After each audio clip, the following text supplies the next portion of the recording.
तुमचं बी थोडं बहुत म्हणजे इकडे आल्यावर थोडं हे होतं ना. आणि वर्क होतं काय होतं गुरुवारी ठेवू आता गुरुवारी.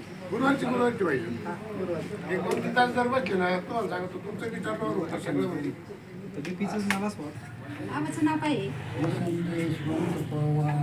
पवाळ म्हणजे काही टायमाला पवार होतं पवाळ हळहळ. कोविड पेशंट पहिलं हां हां घरी आलो खुर्चीत मागे ना खुर्चीत पुढे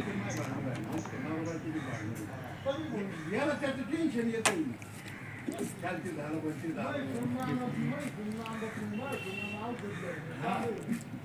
याला आहे ना बरं का, सगळं टेन्शन गावात नाही. ठरलेलं आहे ना 3-4 प्रकारच्या त्या भेटत आहे.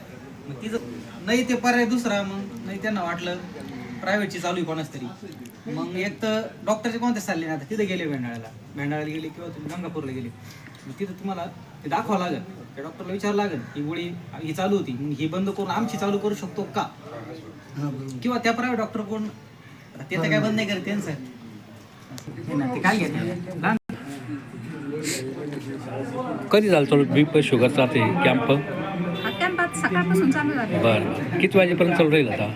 जास्तीत जास्त राहील आपल्याला 1:30-2 वाजेपर्यंत. बरं जास्तीत जास्त लोकांनी बी शुगर चेक करून घ्यावा हे चेक करून घ्यायचं आणि आता थंडी तापीची साथ चालू आहे आपल्याकडं. हां हां त्याच्यामुळेच आपण गावामध्ये आता हा कॅम्प घेतला म्हणजे तिकडे येत नाही लोक म्हणून हां हां हां ग्रामपंचायतीमध्ये बरोबर आहे. ग्रामपंचायतीने पण आम्हाला सहकार्य केलं. हां. आग्रह असतो आम्ही इथं camp लावतो. चालेल म्हणजे जास्तीत जास्त लोकांनी आपलं बी शुगर चेक करून घ्यावा. ह्या वाढत्या वयामध्ये बीपी शुगर वाढतंच त्याच्यामुळे चेक करून घेतलेलं कधी बरं असतं. वारंवार आपले कॅम्प चालूच राहतील आहे की नाही? म्हणजे जे आज कॅम्पला नाही येऊ शकले ना हां. ते पुढच्या गुरुवारी येऊन check करून घ्या त्यांनी. धन्यवाद तुम्ही माहिती दिल्याबद्दल.